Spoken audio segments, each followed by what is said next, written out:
Hello everyone, welcome back to another Itch.io bundle extravaganza. Today we're playing Changeling, which is another visual novel, which you all kind of know how I feel about that, but they're not bad. I don't mind visual novels. I feel like they don't hold my attention for very long. I'm gonna turn this down a bit. Nope, that's a bit better. I always worry that it's gonna end up being like louder than me talking, and we don't want that. Because then I just have to yeet all this footage and then I'll feel really bad that I wasted all that time, so I think this is okay. Hopefully. Okay, I will say though, I changed the audio settings before I got in and then I started talking and checked the levels and stuff, and but it started at 50%. Thank you. Whoever made this game, y'all, the real MVP. I appreciate you. Oh, are you leaving? Okay, bye. That makes it easier. Now I can actually slide up to my desk for real and drink my coffee, because my hand isn't being used by my cat. Alright, let's do a new game. Of course. Although Nora is a really cute name. Maybe I'll keep it. That's an adorable name. Here, we'll name her Nora Cat, though. Yeah, now the story begins, Nora Cat. Dude, I wish my name was Nora now. It's a cute-ass name. When I was little, I dreamed of being carried away to a far-off land. It was a recurring dream of flying through the air, surrounded by softly singing voices. Back then, I read book after book of old fairy tales in my grandmother's study, the kind where good children didn't always make it out of the dark swamps unscathed, and sometimes the goblins won. This is pretty, this little art right here. Do you want me to read this? Okay, I feel like it's kind of lore relevant, because these children were called changelings. This seems important. So, when the world was young and the boundaries between the natural and supernatural were less distinct, the Fae were much more widespread than they are in modern times. They dwelt in every forest, in every tree or stone, and under every hill. They were secretive and shy, but even if they stayed out of sight, they were never far from where humans were. Before mortals grew away from nature, fairies always lingered near to watch them. Most fairies had a great love for humans, especially human children. Though their lives were short, their souls were like brilliant flames that burned out all too quickly. Like moths to candles, the Fae were drawn to those flames. They would wait until night, sneak through open windows, or slip through any crack in search of unguarded human children. When they found them defenseless and unprotected, the fairies would carry these babies to the realm of Fae in hopes of rejuvenating their own frail race with the vibrant fire of human life force. And in the place of the stolen baby, they would leave a fairy child disguised with a fairy glamour. These children were called changelings. Alright, good to know. During the day, I would run through the forest by our house and pretend the stories were real. Every tree was a sentinel watching over me, and rustling leaves were the sweet whispers of fairies coaxing me further and further from the house. Then it all crumbled. The trees and games had to be left behind. Books were left to gather dust on shelves, and dreams were left to fade into memory. Years passed, and all that remained were the distant games and pretend play of childhood. Back then, I didn't know that real fairy tales were darker than anything I could have possibly dreamed up on my own. And kiss. Chapter 1, Homecoming, Common Route. Oh, she's cute. Look at her. It's Friday, October 8th. It's pretty close to my birthday. We had nearly reached the new house. I was eager to get out of this cramped car and see the new place. The long road trip wasn't agreeing with me, but I couldn't complain too much. After 5 years in a city I hated, we were finally moving back to Pine Hollow, the place where I grew up. That alone was enough to keep my sanity intact during the tense trip back. Unfortunately, the reason behind the move wasn't fantastic. Grandpa was ill again, and this time was under strict orders to take it easy. Since he had to avoid stress, he needed Dad's help with the business. Of course, he didn't think so, but Grandma was adamant, get help or retire. So we were on our way back so Dad could take over. In theory, anyway, not that Grandpa would let him. In any case, Dad wasn't too happy about leaving his current job or our house in the city behind, much less moving back across state lines to our previous home. I was, though. I missed Grandma and Grandpa. I missed the trees and the looming embrace of those mountains that made Pine Hollow feel enclosed and protected. I missed my best friend. What I wouldn't miss was the stifling humidity of the city, the constant smell of hot rubber and car exhaust. Not to mention the lack of stars and the way the rain made everything smell like rust instead of warm earth. It wasn't all terrible. The parks were pretty, and being nearer to the water had been fun. School hadn't been awful. I was hardly the loner girl skulking in the corners. I'd had friends, and I would miss them. But Allie wasn't just a friend. She was practically family. No one in the city could compare with that. And the city had never felt like home. I smiled slightly as the scenery beyond the car windows became more and more familiar. My tiredness faded to excitement. Spencer? Is this brother? This kid looks exactly like her, except short hair instead of long hair. Like dead-ass copy and pasted. No, not quite. She's slightly different, with like her little lips and stuff, but pretty dang close, y'all. This new house isn't that far from the old one, is it? They're only a few miles apart. Except she has blue eyes. How come these kids have green eyes? I want to see the dad now. They're only a few miles apart. This one's in a different neighborhood, though.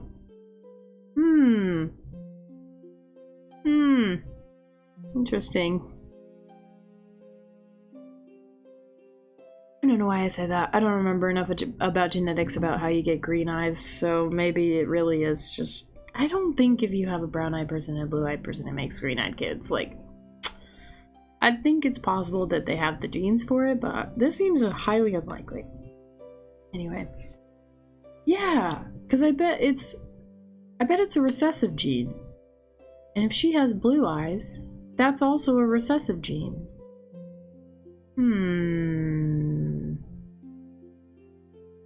I don't know, dude. I don't know enough about genetics. I'm just being sus.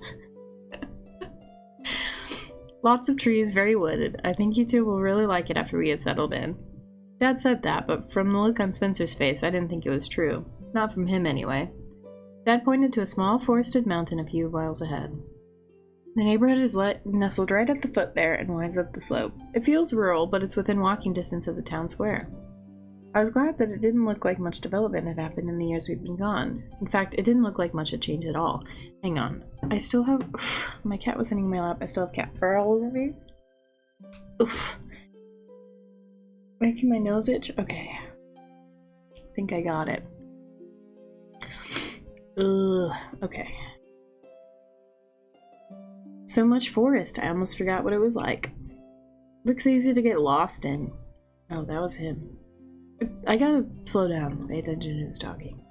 I gave him a sharp look and found him staring at me in that disquieting way he'd picked up over the last few years. This kid's fucking weird, dude.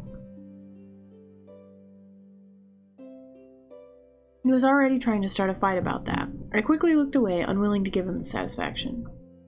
Another thing I missed was me and Spencer being close. Like everything seemed to... Like everyone... Oh, they're twins. Now I feel like a fucking ass, dude. For being like, oh, they look the same. They're twins. I just thought this kid was like significantly younger, but no, that makes sense now that I'm looking at it. Another thing I missed was me and Spencer being close. Like everyone seemed to think twins ought to be. But I didn't think that just moving back to Pine Hollow was going to fix that, though. Not with dabs like that aimed at me. Let it go already. No one is going to get lost. And I want you both to give me your word you'll be careful in the forest. I don't want to have to ban you from hiking. Ugh, now Mom was starting too. She definitely like got lost in the forest or something. Weird. I slumped back in the seat, watching the kaleidoscope of colors fall colors slide past. I had expected that issue to be brought up now that we were moving back, but I hadn't expected to start getting lectured before we even reached the new house. The realtor said there are trails. But you know that probably means animal trails, not actual hiking trails. It can be dangerous if you aren't careful. We're not little kids anymore. There are lots of coyotes here, and cougars, even bears. Where do they live that they have coyotes and cougars? Is that a thing? I mean, I live somewhere that has coyotes and cougars, so I don't know why I said that. Y'all, I haven't had my coffee yet. I'm just nitpicking this game, and then I look like the idiot. There's also a pretty deep ravine in the woods behind the house, from what I understand. We just want to make sure everyone stays safe. Now that we're back, we don't want... Jeez, it's been 5 years. I couldn't entirely blame everyone for their uneasiness about the whole thing. The disappearance 5 years ago, my disappearance 5 years ago, was the reason we moved in the first place. Not just the disappearance itself, though. I'd been gone for more than a week, and that had definitely caused some drama. But there was the issue of how I just showed back up, and the other things that happened around that time. 5 years later, my family was still shadowed by the repercussions of what had happened back then. Of course, I wanted them to move on. Everything back then had been my fault. Not just the drama the family had endured as a whole, but also what had happened to Spencer. Those weren't wounds that could just heal overnight, not the emotional ones, not the physical ones, and definitely not the one I inflicted on our relationship. No amount of apologizing had ever helped. What the fuck happened, dude? This is some weird shit.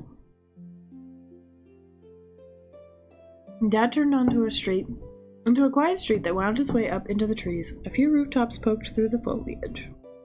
It was a great neighborhood that reminded me of a little of where we'd lived before. The sweetness of nostalgia helped wash away some of the lingering bitterness from the previous conversation. I loved the place from the moment we turned onto the street and passed over a trickling creek that vanished into the woods. Down at the foot of the mountain and within walking distance of the house was the main street of the town, filled with little shops and restaurants, but the neighborhood, hidden behind a thick wall of trees and curled around the mountainside, felt secluded and quiet. It was beautiful and perfect. This chick's a fucking fairy. I bet you like $10. Nora, go check the boxes up in your room to make sure they put the right ones there. I'll let you unpack your things first. Then I want you downstairs to help in the kitchen. Spencer, same for you. Rufus had already arranged most of the furniture in the house under Grandma's supervision, but the boxes with the smaller items and personal belongings still needed unpacking. Since she had to take care of Grandpa, Grandma couldn't do much more than tell them where to put the furniture and try to get the basics set up for us. We still had a ton of work to do. Mom immediately busied herself trying to hang curtains and make the house look lived in. Dad started ripping into the boxes in the family room. Spencer vanished upstairs. I left Mom in the kitchen and went to take a look at the rest of the downstairs. Oh, this is cute. This is a cute little house. This house is really great. I'm glad you like it, honey. It wasn't new, but it had been renovated inside. Yeah, I was gonna say, this definitely looks really nice for where they live. It looked modern and new, but still felt old and full of memories, and someone else's history. I love it already. My bedroom was right next to Spencer's. The only thing separating them was a small shared bathroom. That was going to be so much fun. He tended to act like any intrusion into his personal space was a huge affront, so I had to walk on eggshells if I didn't want to fight with him. I could only begin to imagine his whining about having to share counter space with all my icky girl things like a hairbrush and hand lotion. The horror. Her brother sounds like a dick. He's only said 2 things, but he seems like a real dick. That aside, my room was pretty nice. It was bright and airy, and I loved seeing my things already put exactly where I'd have put them anyway. It looks like Grandma even got my bed ready. Is this her room? Did she paint? Also, there's literally nothing on the walls. All I had to do was unpack the rest of my personal stuff. I started with my school things, pulling the tape off one box to get at what was inside. Suddenly, the door to my side of the bathroom burst open.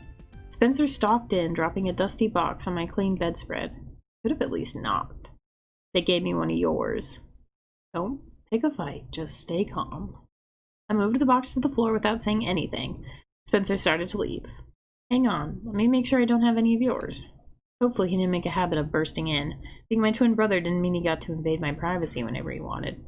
Especially since he'd have had an aneurysm if I slammed into his room that way. I quickly sorted through the boxes to see if any of his were lurking in my room. Sure enough, I found one with his name clearly scrawled on the top. Here, I think this one has some of your clothes. I nudged the box toward him with my foot. He scowled at me before picking it up and stalking back to his room. This guy has some serious problems. He needs a therapist, dude. The door on his side of the bathroom slammed shut. Yeah, you're welcome. I feel like every interaction with him was like that lately. It was worse than ever, actually.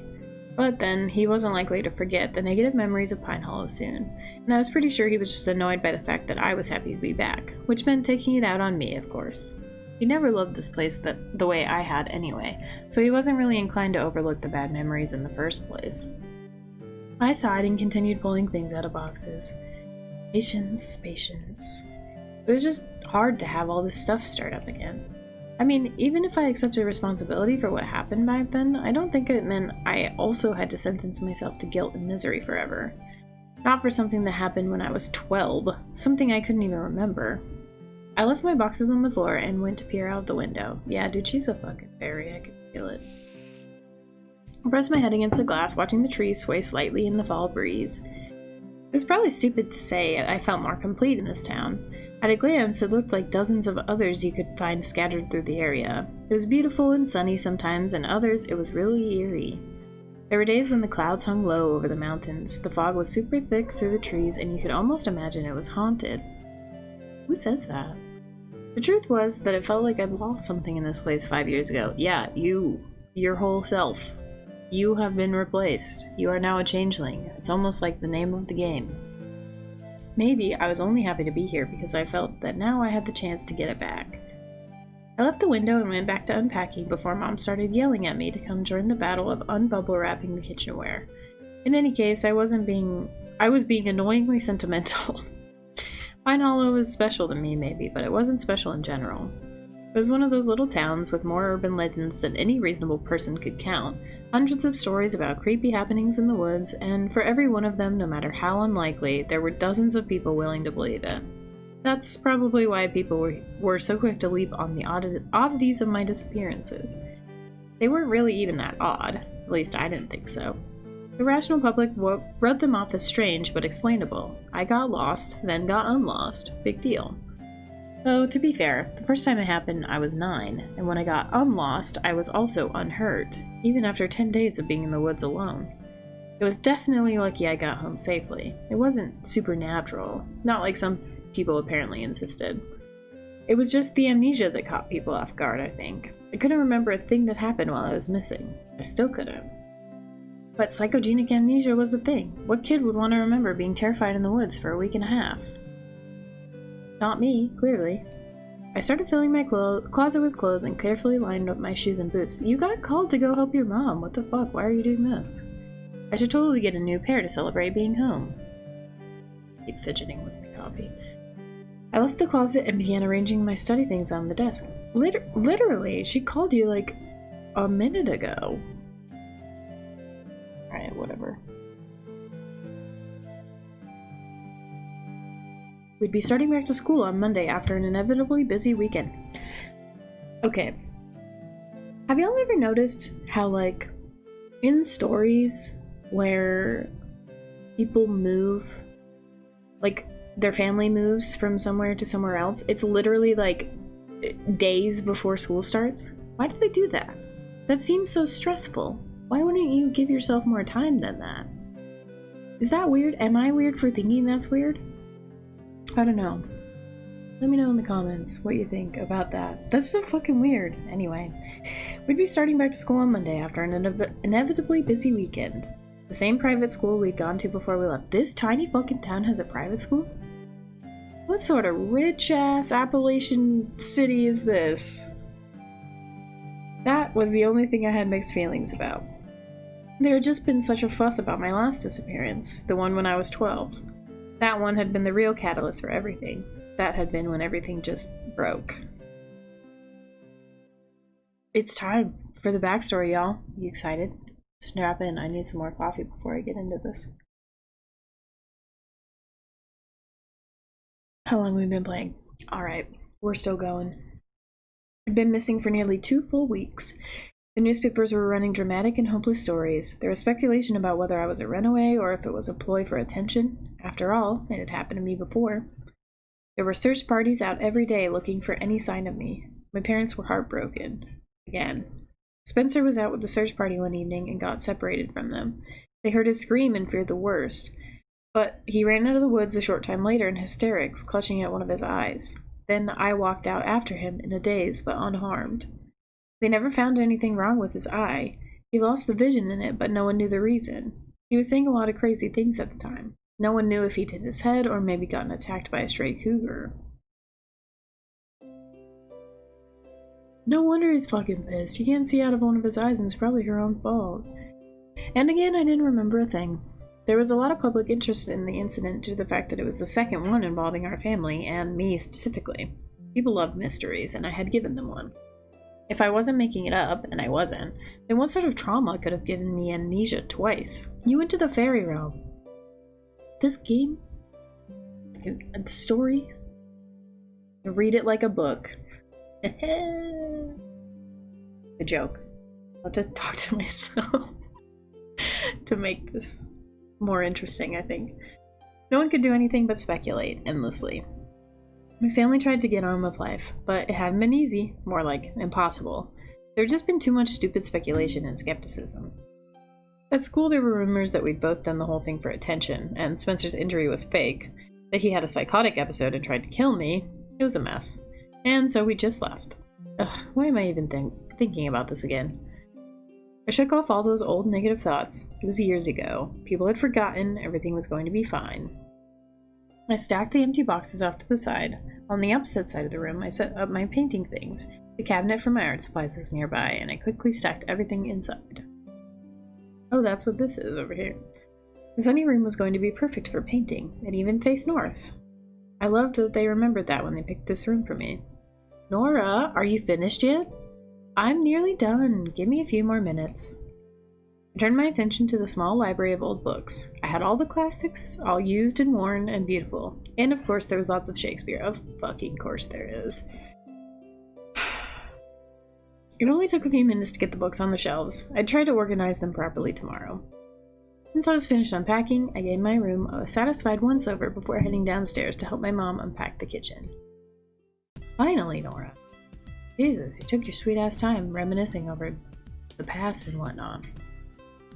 What should I do with these boxes in my room? We'll have to figure out what the recycling pickup schedule is so we can crush them and set them out. For now, just leave them. Okay. Meanwhile, can you set these out on the back porch? She motioned to a few large empty flower pots near the table. No problem.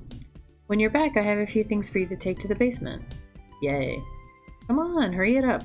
Aye, Captain. I hefted the stack of pots and managed to wobble my way to the back door with them.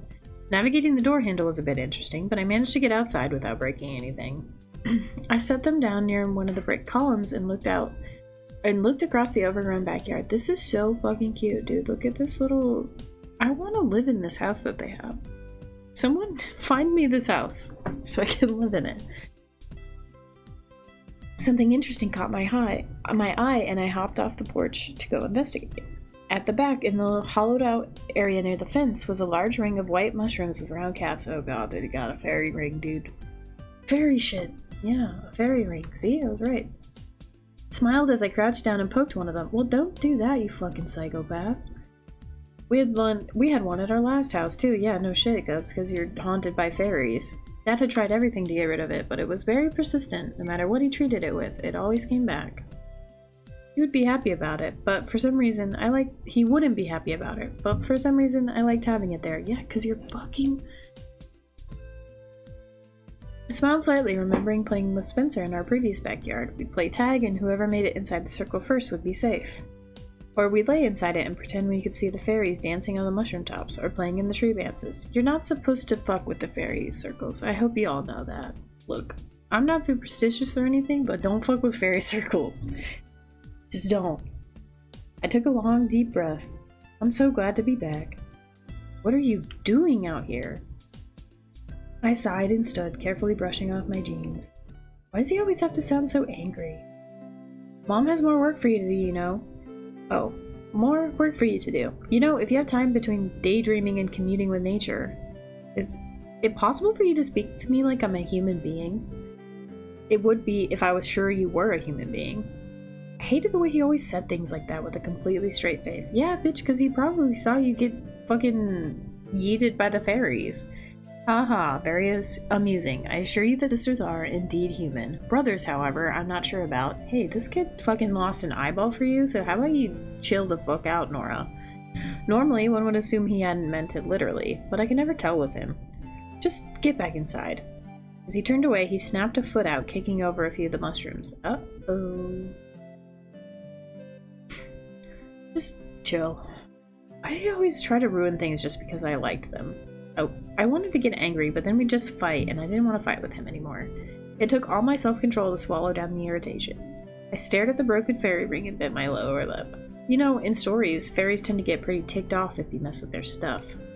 A strange look passed over his face, sort of confused and fearful all at once. Yeah, dude, he got fucked up by the fairies! Oh god. What the? Because it's a fairy ring? That's what a circular formation of mushrooms is called? Whatever. He stalked back inside, leaving me by the broken fairy ring. I looked down at the crumbled mushrooms lying in broken bits on the grass. They'd grow back. It was stupid to care. I hated seeing something pretty messed up for a stupid reason. I hated that he had to ruin everything like some sort of creepy assassin of joy. You know, look, I mean, I get that your brother's kind of shitty to you, but like, some real trauma happened to him. It seems like y'all don't have any therapists, which you should. And like, to call him a creepy assassin of joy, that's just like you're not that much better than your brother, that's all I'm saying, okay? I just realized we haven't saved this whole time. So, gonna do that real quick. I shoved my hands in my pockets and headed back inside. There was a quiet rustle of dried leaves behind me and I glanced back. There was nothing there. Probably a squirrel or something. Yeah, that's reasonable. It's probably definitely a fairy, but like, it's reasonable to assume there would be a squirrel, not a fairy. Casting one last glance at the fairy ring, I stepped back into the kitchen, prepared for a list of chores to complete before dinner. I was just glad Dad was already talking about ordering pizza instead of trying to cook. Oh no, here we go. Save again.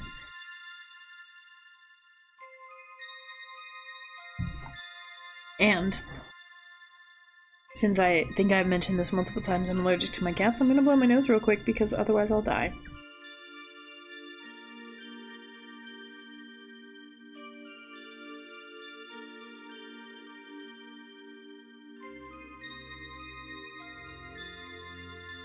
Okay, I'm back. Hopefully y'all didn't hear that. I was watching the levels though and it seemed fine, so we're Gucci. But I feel better now. Like I can actually speak clearly. Anyway, that night I had a vivid dream. In it was the sense I was looking for something and that I had to find my way home. There were tall trees draped in emerald moss and groping branches that reached to the sun. Dude, why are we able to see that? Because I want to see that. There was faint singing, childish voices whose words I couldn't make out. It was a dream that left the taste of and smell of warm, wet earth in my mouth as I woke. The smell quickly faded and was replaced by that of bacon and eggs as sunlight warmed my eyelids, beckoning me to wake up. I rolled over and snuggled deep into my blankets. Mom was already up. I could hear her downstairs talking to Dad as she cooked breakfast. The prickle of sunlight against my eyelids coaxed me out of sleep and warmed my face. Nora, I know you want to sleep in, but we have a lot of unpacking to do. I'm up. Sort of. The last remnants of my dream faded as I staggered out of bed and into my closet to rummage for something to wear. It was a dream I'd had many times, though not for a while. With the sense of having to get home, I assumed it was a dream from when I had gotten lost in the woods. From when I'd gotten spirited away, as my grandmother always got. Spirited away! Like the Ghibli movie. As my grandma always called it. Grandmother. They've called her grandma before, right? I don't know. Being back must have been dredging up some old feelings from back then. I glanced toward my half-opened curtains. It looks a bit chilly this morning. I should probably find something warm. This far north, it always felt like summer simply stopped abruptly, giving way to instant autumn. Yesterday when we had arrived, it had been sunny with a hint of chill, but I was betting the mornings were pretty cold. Hey! Mom says to stop fooling around and get your butt downstairs. This guy's such a dick. Look, you have some unresolved trauma and you definitely, you need a therapist is the thing. But like, cool it. You don't need to act like this all the time. You're 17 fucking years old, okay? You don't need to act like this. I nearly jumped out of my skin when he just walked into my room. Also, yeah, that's fucking weird. Stop going into your siblings' rooms without knocking or, like, doing anything to announce that you're coming. Look what she's wearing. Fucking weirdo. In response, I snatched a stray sock and threw it his way. I'm getting dressed, you creep. Then shut the door. Fine. Okay, well, if the door was open, then never mind. I marched across the room to slam the door in Spencer's face. I threw on my clothes and wrangled my curly hair into some semblance of a ponytail. That doesn't look like a fucking ponytail. Come on, game dev. How come you didn't draw, like, hundreds of versions of Nora in her various outfits and hairstyles. I can't believe you. Lazy. I'm joking, by the way, if you couldn't tell. Not exactly the height of stylishness, but we still had some unpacking to do, and Mom could be a slave driver. Function over fashion, or whatever. I don't know, you look pretty fashionable to me. Got downstairs in time to see Mom setting out the plates. First breakfast in the new house. Wow, you really went all out. Bacon, eggs, even pancakes, and glorious, glorious coffee. Dad walked by munching on something, and Mom scowled at him. Sit at the table if you want to eat. Too busy. He reached for another piece of bacon, but she slapped his hand. He just grinned at her. As soon as she turned away, he grabbed the bacon and shoved it in his mouth, then fled the room. I rolled my eyes at them and was about to sit when Mom yanked my breakfast away ruthlessly. What? She pointed to several garbage bags in a box by the door. Uh-oh. You said you'd take them out last night and didn't. The bags go to the bins out front and the box goes to the tool shed out back. Both of them. Before breakfast. Mom, I'm hungry. I crave sustenance. I made sad whining noises and pawed at her for my plate. This is fucking some weird shit going on. I have to remember they're 17, but still. She wasn't buying it. Spencer swung by the table and took my plate out of her hand, snatching a slice of bacon off of it and shoving it into his mouth. Like father, like son. Thanks, Mom. Looks delicious. That's mine, just so you know. He sidled past me, holding the plate just out of reach. There's plenty of food. Take the trash out, and then you can eat. You are so mean, all of you. It was useless to argue. I already knew that. I sighed and trudged to the door, fumbling with a pair of flip-flops there before picking my poison and heading out. I don't know why this is, like, such a... Let's go to the backyard. I bet there's a fairy back there. I hope you know that this is cruel and unusual punishment. It's literally not, Nora. You need to chill out and have some context. It's not punishment, just fulfilling obligations. Cruel. I barely got the last word in before the door slammed shut. She was big about obligations and responsibilities, but it wasn't too bad, I guess. Dad was way worse. I wrangled the box back to the tool shed and at the far corner of the backyard. What's even in this thing? It must have been tools and stuff since it was heading to the shed. Mom should seriously just get rid of them anyway. Dad was a menace with anything sharp or connected to a power source. He was a businessman to the core, but a handyman? Not so much. Disaster always ensued the moment he got his hands on tools. I waded through the weeds to the tool sheds, noting that all the flower beds were still full of wilted bulbs and needed some major cleanup. I glanced at the fairy ring when I passed it. New mushrooms had already popped up to replace the ones Spencer kicked over. It always impressed me how fast those things could grow. I smiled to myself. The shed was bolted shut, and I wondered if anyone had even tried to open it yet. If there are spiders in there, I will definitely scream. I set the box down and looked all around the bolt to check for creepy crawlies, especially those huge intimidating orb weavers. Oh yeah, actually fuck that, dude. The door slammed at the next house over. I glanced over instinctively, but of course the privacy fence blocked my view. Regardless, it was impossible to avoid eavesdropping on what seemed to be two young guys talking. Did you have to drag me out of bed so early for this? I was up half the night. You're always up half the night. Come on, exercise is good for you, and you asked me to help you with this. I know. Two guys, for sure. One had a deep, warm voice. The other just sounded half asleep. Dude, these are gonna be the love interests, guys. I'm so pumped. I'm gonna get to meet the people I could potentially date, I guess, in the game. I smiled as I finally slid the bolt over and shoved the door open. It sounded like two high schoolers, maybe around my age. Yeah, I can bet you like $100 they're both gonna be 17. And in seniors? Yeah, seniors probably. I dropped the box off to one side and stepped out of the shed before some gross creepy crawly got on me. You know, with your skills, you should be great at this, so I'm not gonna take it easy on you. Hey, be careful. There's no way I'm a match for your crazy. Just catch. Ah! She just got hit by a ball. I wasn't quite sure what had just happened. I'd stepped out of the shed and suddenly I was on the ground seeing stars and trying to figure out what had just bounced off my head. If she just got hit in the head with a football and knocked on her ass, I'm not impressed. It had looked vaguely football shaped, but who the heck throws like that? Oh my god, are you okay? I blinked rapidly and looked around. Okay, now I'm hearing voices descend from the sky. I probably have brain damage. You got hit by a fucking football, okay? It's fine. Oh, right.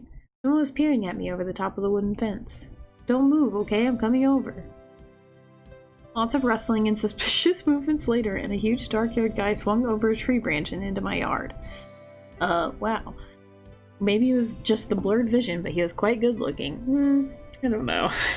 Before I knew it, Mr. Tall, Dark, and Attractive was kneeling over me with a worried look on his face. I'm so sorry. Why are his teeth sharp? Yo. It's got sharp teeth. Minkus. I'm so sorry. I didn't realize anyone would be back here, and well, my friend was supposed to catch that. He, missed. Are you okay? I felt hands on my face. Bitch, don't fucking touch a girl that you just laid out. It's fucking weird. Don't touch her. I felt hands on my face as the boy tried to brush my bangs aside to get a look at my forehead. Yeah, don't. Just don't do that. My cheeks instantly heated up. No, stop. Don't encourage him. I made a feeble attempt to push his hands away as they grazed the painful bump forming. I'm fine, seriously. I mean, you have a really good arm, but the stars and little birdies are fading, so I think I'll be fine. He gave me a really sweet, apologetic smile. This is definitely not how I planned to meet the new neighbors. He stood and offered me a hand, which I took to pull myself up. Well, there are worse ways to make an unforgettable first impression. Then again, given the size of the lump on my head, I may well forget this whole thing in a few minutes anyway. I'm kidding. He breathed an almost comical sigh of relief. Short of driving my car into your house, I can't imagine how this could get much worse. Yo, there is a lot worse things in between hitting someone in the head with a football and driving a car into their house. That's like... That's like exponentially worse. I'm Danny, by the way. And are you really okay? Nora, nice to meet you. And yes, I suspect the brain damage will be minimal. I'm really, really sorry. Hello? Everything okay over there? Cute! Look, listen. They have the same face. Like, the same, like, vague shape. His, like, mouth gets drawn out farther. But, like, look. Same, like... Okay, his chin's a little bit, like, squarer, but it's, like, pretty much the same. This boy just has... Are those blue? Green? They're, like, a weird shade of color. I'm trying to, like... Yeah, they're, like, pretty much the same. This boy's definitely wearing, like, eyeliner. See it? I'm about it. I like this boy better. Another head popped over the fence, this one belonging to a pale purple-haired boy. Definitely the sleepyhead. Rude? Oh, hello there. This is my friend Elliot, though most people just call him Mozzie. Why? He was supposed to catch that. I smirked up at the boy dangling over the fence. Good job. He returned the smirk with a silly grin. Hey, playing catch with the quarterback this morning was not my idea. Of course, this guy's a fucking quarterback. This morning was not my idea. I am sorry, though. You have a huge bump on your head. This is like... The quarterback and the weird emo kid are friends. Like, you know what? I'm gonna let it play itself out, okay? We're gonna let it play itself out. I touched my forehead and went, you're fucking fine. Listen. I've gotten hit in the head with a football before. It's not that bad. Yeah, that might need some ice. With luck, it'll get me out of helping unpack the kitchen. They both laughed. Well, we try to be helpful. Next time, could you just pretend to bounce the ball off my head? I'm really, really sorry. I said it's okay. I still feel bad, though. Okay, this is going on way too long. It's fine. I'll live with minimal brain damage. Most likely. We both looked at the purple-haired guy who was still peering down at us from the fence. Maybe I'm, like, gonna get pushed into... I don't like this boy as much. So, not to interrupt, but I was just wondering. I mean, I guess you'll be starting school around here soon. Yeah, on Monday. We're both seniors. I fucking called it, dude. We're both seniors at Stone Circle Academy. These kids go to the fucking private school. How big is this fucking town that there's enough? Like, what are the odds? I mean, I know this is a story, so obviously the odds are like 100% because it doesn't make any sense if they go to a different school, but like, are you fucking telling me that out of this little neighborhood here, all the kids are gonna go to the private school that exists in this small Appalachian Woods town? I don't buy it, dude. Look, I don't buy it. Oh, cool. My brother and I are seniors too. We'll be starting there on Monday. That's where we went before we moved. Nice. Yeah, how do you not know these kids? You used to live here? A few years ago, yeah. We're moving back to be closer to my grandparents. Gotcha. So you and your brother are in the same grade. Twins. You lucked out, though. I'm the good one. Spencer's evil. What the hell, Nora? You're supposed to be helping out, not flirting with the locals. Ah, yes. Great timing as always. This kid looks like such a fucking dick. Every time he's in the shot, he looks like a big, massive asshole. Look at his fucking face and his, like, furrowed brows or whatever. Finish up out there and get back inside. Mom's looking for you. I glanced at the house as Spencer's head of auburn curls vanished back into the kitchen. See? Evil. Ha! Sorry to interrupt your unpacking with flirting, especially when it entails nearly knocking you unconscious. I'll make it up to you sometime. It's not a big deal, though I wouldn't object if you aimed for my brother's head next time instead. I mean, since you like being so helpful. I'll try. It was nice to meet you. Elliot, right? Yep, I guess I'll see you on Monday. Yeah. He vanished behind the fence again, leaving me alone with Danny. Mind if I go through the gate on my way out? Yeah, no problem. I showed him the way and then went back inside for an ice pack and breakfast. Mom spent a few minutes fussing over my head before setting my plate down in front of me and giving me the long list of chores I had to complete. It was going to be a long, long day. Oh, boo-hoo. Alright, how long have we been playing? 40 fucking minutes. We've been playing for 40 fucking minutes. And literally nothing has happened. Well, I mean, stuff has happened. Nothing that exciting. So here's the thing with visual novels. They take too long to get interesting. Like, I literally the last game I played was Long Gone Days. That game was interesting like that. Like, instantly. It was like, yo, this is some weird ass shit going on. Bunch of people live underground and they're the world's army. What are you gonna do about it? Sort of a thing. This is a 17-year-old taking her sweet ass time to get to the point. Like 9 times out of 10. And meeting weird boys. And her brother's a fucking dick. That's all that's happened. So, people out there who are like, I want to write a visual novel. Get to the fucking point faster. Make it interesting at the beginning. Because we just finished chapter 1. All I know is that Nora is probably a fairy. And that her brother fucking sucks. And that the quarterback is friends with the local emo kid. That's all I know. It's not enough. It's not enough to get me to want to keep playing this game. I mean, it's fine. Like, the art style's pretty good. I like it. It's a little, like, I don't know, like, soft? Is that the word? I don't know. I like harder lines, usually. I don't know how to, I'm not good at talking about art. I'm not gonna lie. But I think it's fine. It's just like, that's, so far, I don't know. I'm not sucked in. I kind of want to know what's going on with the fairy shit, but again, we have had none of it. We're on chapter 2, and we're gonna go to school. Like, ugh. If I wanted to go to high school, I would go back to being 17 again. I'd much rather see what's going on with the fairies and what's going on in this fucking game. But we're going into chapter 2. It's called Stone Circle Academy, which makes me think that fucking nothing's gonna happen in this chapter 2, except we're gonna go to school and probably get bullied. Because there's gonna be kids there that recognize who we are, and they're gonna be like, oh, you're those fucking idiots that got lost in the forest and then faked it or whatever. So, it's taking too long to get to the point. I don't give a shit about this high school kid. I don't care about what's going on with her. I just want to know what's going on with the fairies. So yeah.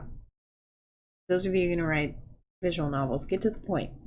Make it interesting from the beginning, or else I'm just following this high schooler doing dumb shit.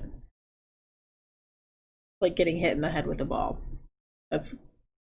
And complaining about her brother. Those are the two things she's done so far. Complain about her brother and get hit in the head with a ball, and flirt with the quarterback who's, like, definitely not as cute as Elliot.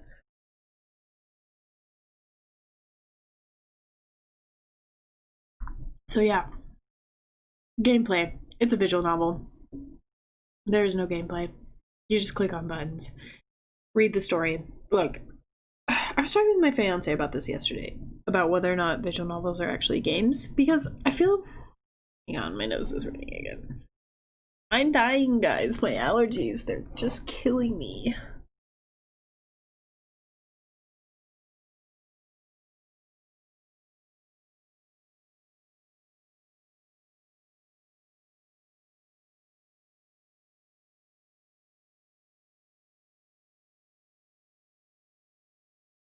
Okay, I can breathe again. Anyway, I forgot what I was talking about. Visual novels. The thing is like, they fill in that space between, like, video game and book, where it's not quite a game and not quite a book, and, like, I don't know. It's hard because, like, I like them. Like, I don't have a problem with them in general. I just have a hard time, like, I have a hard time catching my interest. Like, if stuff doesn't start happening, I'm like, ugh, I'm over it. I don't know. Maybe I'll keep playing this one. Maybe something interesting will happen. I want to see the fucking Faeries, dude, is what I want. But if I have to sit through a 20-minute vignette where Nora's getting bullied, I don't know if I can do it. That's probably what's gonna happen in this chapter. Alright, we're gonna call the video here, I think, because I've already rambled about this game enough. Gameplay, again, it's a visual novel. Same as all other visual novels. I have nothing to say other than that. Graphics. Like I said, the art style's pretty cute. I like this stuff here. Like, the little swirlies in the corners and all the butterflies around. I think a lot of the faces look very similar, with just, like, different eye colors and, like, hair colors. But again, I mean, 2 of them are twins. The other 2 are related to the twins. And then, actually, the other 2 were, like, the face shape is everything. I'm just nitpicking. Look, I'm just nitpicking it. So, I think 7 out of 10 for the art. I think it was pretty good. Pretty good. What comes after that? Soundtrack? It's, like, fine. I barely noticed it was there most of the time. This game probably could have been silent. It would have not been that much for me.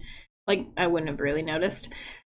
I can't even think of what it sounds like right now, which means it's, like, fine for what the game is. It's just supposed to make sound while you're reading, really. So, like, 6 out of 10 is fine. What comes after that? Plot and premise? Okay, I've already rambled about this for a while. Get to the point. It's really, like, the general idea is interesting, but the exposition's gone on for way too long. And judging by the name of this chapter, there's going to be more exposition after this, and I'm just like, get to the point, yo. Show me the fairies. Have that be, like, the first scene. Here, I'm going to rewrite it. First scene is like a flashback. Nora's riding in the car. She's having a flashback to the aftermath of what happened when she got lost in the woods.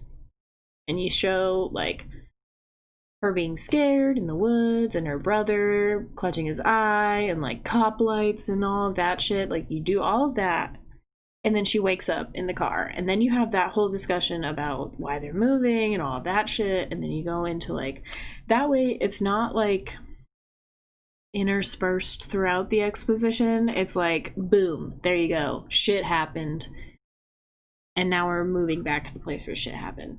There you go. I fixed it. I fixed your problem, which is that your game doesn't get to. Again, I'm just nitpicking, but overall I think this game is fine.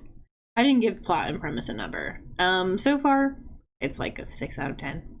It's not bad. Like, I'd probably give this one at least until the end of chapter 2 before I finally wrote it off, because I think it has something there. Like, it's got a chance of becoming interesting. The main problem is it's about high schoolers, and again, I'm like, I don't like high schoolers. I don't like kids in general, but I don't like teenagers very much, and the siblings are like, they're something else. But I would probably give it to the end of chapter 2 before I wrote it off. So maybe I'll keep playing it and see how I feel. Again, I'm like super interested to see what's going on with like supernatural fairy shit, but it's just not, there's nothing yet. There's literally nothing yet. And I'm like, your whole game is about fairies. Show me one. I want to see one, dude. Anyway, overall, 6 out of 10. Again, this game is fine. If you like visual novels, check it out. If you like visual novels about high schoolers, check it out. Yeah. Sorry if I have any high schoolers that watch my videos. Watch this when you're 25 and then get back to me and we'll talk. But yeah. It's not that they're bad. They're just young. Again, if I have high schoolers that watch my videos, I'm sorry. You'll understand. And you probably hate that. Like, definitely when I was a high schooler, I hated that. But I promise you, you'll understand when you get older why people don't typically enjoy high schoolers. You might be like, oh, I'm different than that. You're not. I thought that too. When I was a high schooler, I was like, I don't know why everyone hates high schoolers. I don't get it. And then I like peruse my Facebook occasionally for what I was like in high school. You'll get it. You'll get it when you get older. Again, high schoolers hate that, but it's true. Listen to your parents when they tell you. You'll be different when you get older. They aren't joking. You're like, no, I'll always be like this. I'll always want this weird tattoo about this fandom that I'm in. No, you will not. I promise you, you will not. You better think twice about that. Okay, I've rambled for fucking like 12 minutes now. So we're gonna leave. For real. Something about this game has put me into a rant mood. I think it's just, my mantra for this game is get to the point. That's all I've got. Let's get to the point. So yeah, thank you all for watching. If you made it this far, congratulations. Because I didn't think I would make it this far. Congratulations for listening to me angrily rant about this stupid game. No, the game's not stupid. I'm stupid for ranting about the game for this long. That's what's stupid. Yeah, that's all I got. Thank you all for joining me. If you like the video, click the like button. If you like what I do, click the subscribe button. Maybe don't judge it based off this video, because this one's been a little bit ranty. But yeah, that's it. That's all I got. I'm finally gonna stop talking. Thank you all so much for watching. I will see you next time. Bye.